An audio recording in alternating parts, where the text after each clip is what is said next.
وہ ایک سرد اور قہر آلود رات تھی جب میں اپنی ملٹری انٹیلیجنس کی جیپ میں سارنگ ہاؤس پہنچا تھا۔ میرے ساتھ میری والدہ اور چھوٹی بہن سلطانہ بھی تھی۔ سارنگ ہاؤس وسیع اور عریض رقبے پر پھیلی ہوئی ایک عظیم الشان کوٹھی تھی جو لاہور کے ایک بہت بڑے تاجر سیٹھ اصغر کی ملکیت تھی۔ کوٹھی میں اس وقت خاصی گہما گہمی نظر آتی تھی۔ پوری کوٹھی کسی نوخیز دلہن کی طرح سجی ہوئی۔ کوٹھی کے اندر باہر متعدد نئے ماڈل کی چمچماتی کاریں، پجارو، لینڈ کروزر اور ڈبل کیبن انٹر کولر گاڑیاں کھڑی نظر آ رہی تھی جو اپنے مالکوں کی عمارات کا بین الثبوت پیش کر رہی تھی۔ کوٹھی کی سج دج سے عیاں ہوتا تھا کہ یہاں کسی تکلف تقریب کا اہتمام کیا گیا تھا، اور حقیقت بھی یہی تھی کہ سیٹھ اصغر کی اکلوتی بیٹی صبا خان کی برتھ ڈے پارٹی منائی جا رہی۔ صبا میری چھوٹی بہن سلطانہ کی کلاس فیلو اور عزیز ترین سہیلی۔ ہمارا آبائی گاؤں شاہینوں کے شہر سرگودا کے نہوں میں واقع تھا، جہاں میں نے بچپن اور جوانی کا اولین دور اپنی والدہ اور بہن سلطانہ کے ساتھ ایک حویلی نما گھر میں گزارا تھا۔ وہ جوائنٹ فیملی سسٹم تھا۔ میرے چچا فاروق احمد اور تایا اخلاق احمد تھے۔ میرے ابو نواز احمد اور ان کی سبھی اولادیں مل جل کر رہا کرتی تھی۔ ہماری مشترکہ زمینیں بھی تھیں۔ مجھے فوج میں بھرتی ہونے کا جنون کی حد تک شوق تھا۔ اس وقت میرے ابو حیات تھے۔ در حقیقت وہ مجھے ایک اعلیٰ آرمی آفیسر کے روپ میں دیکھنا چاہتے تھے، جو کبھی خود ان کا اپنا درینہ خواب ہوا کرتا تھا۔ یہ ایک فطری امر ہے کہ والدین اپنی تمام آرزوؤں کی تکمیل اپنی اولاد کی صورت میں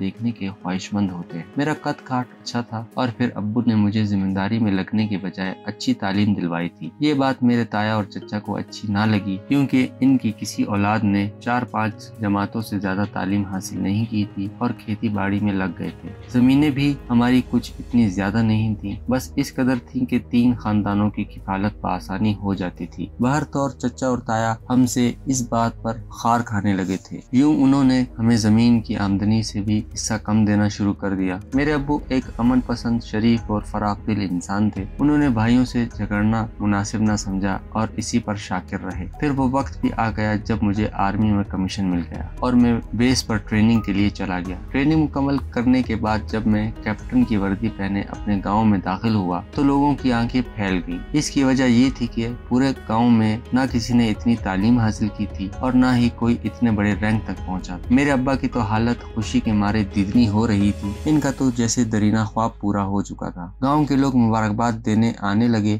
گاؤں میں مٹھائیاں تقسیم کی گئیں، مگر میں نے محسوس کیا کہ چچا فاروق اور تایا اخلاق احمد کو ذرا بھی خوشی نہیں ہوئی، بلکہ الٹا وہ میری کامیابی پر جل بھن گئے۔ جھوٹے منہ بھی انہوں نے ہم سے خوشی کا اظہار نہ کیا۔ وقت گزرنے کے ساتھ ساتھ مجھے پتا چلا کہ میرے چچا اور تایا نے کن کن ہیلے بہانوں سے میرے گھر والوں کو تنگ کرنا شروع کر دیا تھا۔ ابا تو بالکل ہی بیمار پڑ گئے تھے، وہ تو جیسے مجھے دیکھنے کی آس میں جی رہے تھے۔ ہماری ٹریننگ بہت سخت ہوتی تھی، چھٹی بھی مہینوں بعد ہی ملتی اور وہ بھی چند دنوں کے لیے۔ پھر انہی دنوں ابا کا انتقال ہو گیا اور میرا اپنے چچا تایا بلکہ پورے گاؤں سے ہی دل اٹھ گیا۔ میں نے یوں کیا کہ اپنے حصے کی زمینوں پر لعنت بھیجی اور اپنی والدہ اور بہن کو لے کر ہمیشہ کے لیے لاہور آ گیا۔ یہاں میری سرکاری رہائش گاہ تھی۔ اقبال گندل المعروف بالا میرے بچپن کا دوست تھا۔ میری غیر موجودگی میں وہی میرے بوڑھے ماں باپ کے کام کیا کرتا تھا اور مجھ سے رابطے میں بھی رہتا تھا۔ بیچارے کا دنیا میں کوئی نہیں تھا۔ اقبال گندل عرف بالے کو میں ایک سچا دوست ہی کہوں گا، کیونکہ میں نے آج تک اسے ملازم کی حیثیت سے نہیں دیکھا تھا۔ اس کا چونکہ اس دنیا میں کوئی نہیں تھا، اس لیے